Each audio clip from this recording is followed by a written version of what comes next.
Before we get started on chores, I wanted to give you an update on the backyard flower bed. I did get all the weeds removed. I put in a cardboard weed barrier so I could kill the grass below it. So now I'm just kind of waiting for the grass to fully die so that I can get out here and use the rototiller and get this flower bed ready to plant. I will have to get this on my schedule in the coming weeks to get back here and finish this. But like I said, I just need to wait on this grass to fully die so that I can kind of move forward with it. Today, I need to focus on getting the garden ready for a July garden tour. I have been putting this off all July because I kept thinking we were going to mulch, and mulching has been delayed and it is still delayed. So I'm going to prepare what I have to do the July garden tour before the month ends. I have so many plants to either plant in the ground or to repot. These plants in bags are perennials that my grandma brought me from her garden. I also have some indoor plants that need repotted.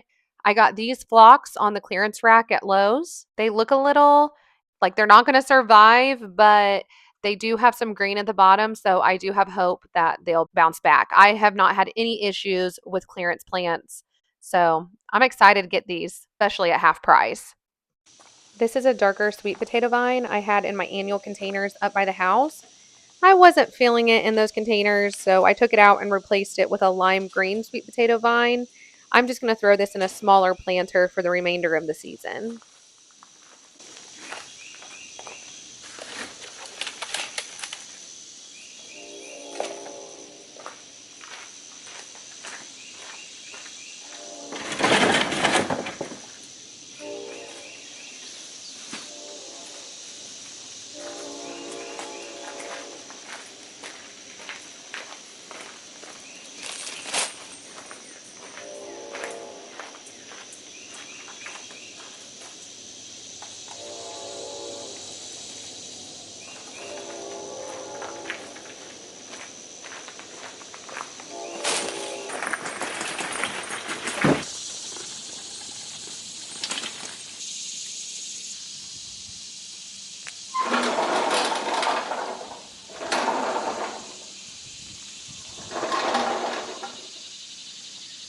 This is an elephant ear that I planted in bulb form last summer. To be honest, it was not a very good plant last year. It was very floppy and would not stand up straight. I put it in the basement over the winter and I thought it was a goner, to be honest. But once we brought it outside and watered it, it's significantly stronger. And as you can see here, it stands up. I just don't really know where to put it in my garden. I think next year I might try planting it in the ground down in the woodland garden area. The only issue I have with that is that it's not our zone, so I will have to dig it back up and put it in a pot to bring inside for the winter. We'll see.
I like to mix up my own potting soil. I use potting soil, perlite, and orchid bark. I'm also throwing in some compost manure in here because I just have an extra bag of it. I don't take specific measurements. I just try to mix it up and make sure it's a combination of barky but soily. I just want to make sure it drains well. Over the years, I have found doing this gives me the most success with my potted plants. Normally, for my large outdoor containers, I only use potting soil, no special mixture. But today, I'll be planting a combination of indoor plants and outdoor plants. So I'm just going to use the same soil for it all. I have plenty of materials here. I have a bunch of these containers that I just keep when I plant things in the ground. My husband wants me to get rid of them all the time, but I tell him no, I may use them one day. And today is that one day. This is a variety of lily that my grandma brought me from her garden. It's a perennial. I have no clue where I want to put this in the ground right now. I'm honestly out of flower bed space, so I'm just going to have to put it in a pot and hope it survives until I can figure something out.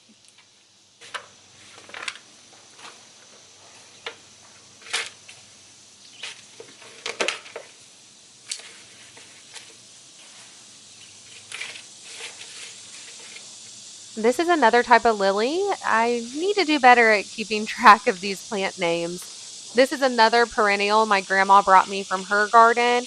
I will also plant this at some point this fall, just not sure when or where.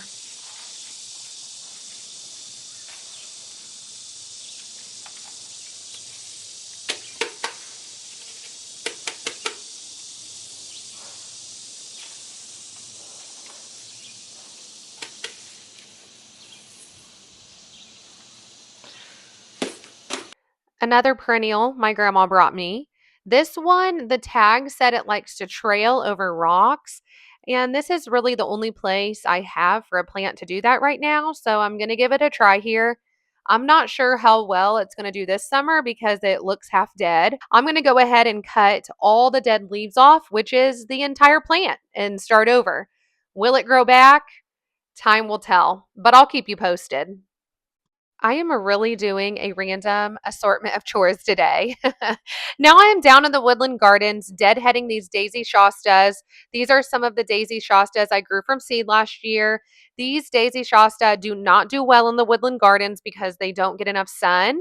One of my next projects is going to be to dig these up and probably give some of them away to my friends because they're not going to work here. And I have so many other daisies up in the front flower bed that I need to move that I don't need all of these. I found another hosta up by the house. It was very small, but it was kind of clustered in with a bunch of other hosta. So I figured I needed to move it down here to the woodland garden area to give it some more room to grow.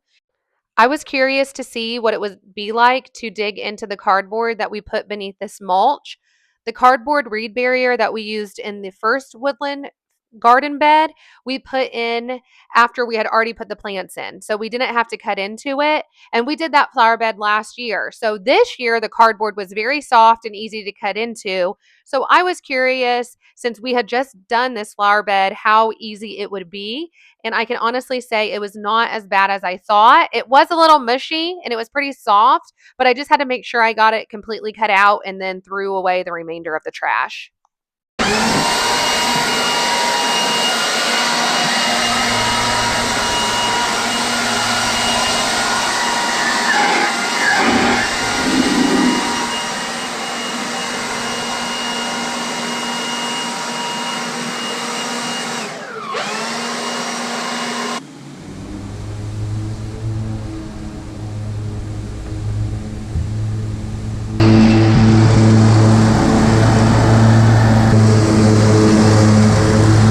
I'm going to go ahead and put the excess compost and manure that I have into these annual containers just to top them off a little bit, hopefully give them a little bit of extra nutrients.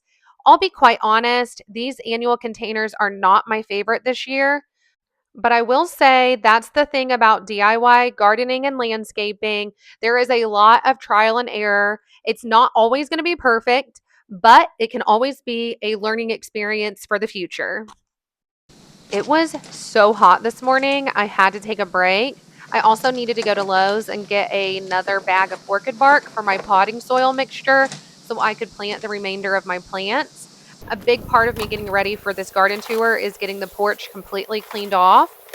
This rug has been sitting here since I switched out the other rug in one of those videos a few weeks ago.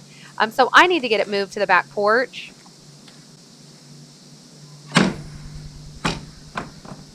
This was a bag of test mulch that my husband got me. It's natural bark. I still can't decide between the dark black mulch or going with the natural mulch. I like the look of the black mulch, but I don't necessarily like all the effects and the negative things I've heard about the black mulch. I'm going to cut the spent blooms off this hydrangea. I will say I did make a mistake in this video by cutting them off at the tips.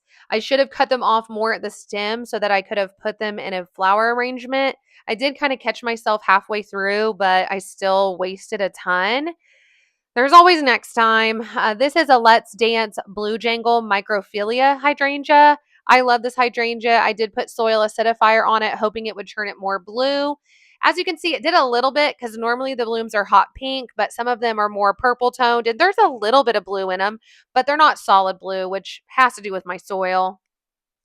Once again, I'm deadheading the Daisy Shasta. And this Daisy Shasta is not meant for this front yard.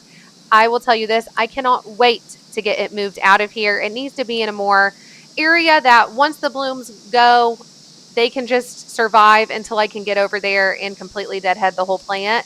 I don't like it in the front garden because it's such a feature area and I have to, do so much work for so few blooms.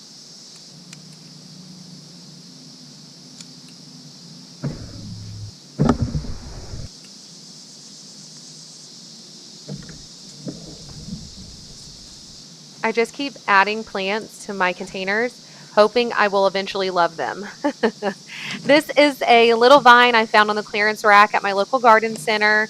Now, I will say this is my absolutely favorite container this year. The green potato vines definitely helped fill it out and make the geraniums not look so puny.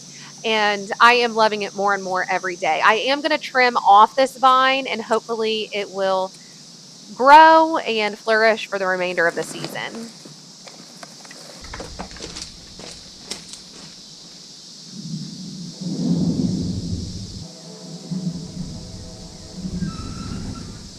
A storm is quickly approaching, and it's perfect timing because my day of chores is coming to an end. I am very happy with my progress today. I got so much accomplished, and I am satisfied and ready to film the July garden tour tomorrow morning. Thank you so much for watching today. If you enjoyed this video, give it a like and let me know in the comments below. And if you love gardening and yard work videos, be sure to subscribe so you don't miss the next one. See you then.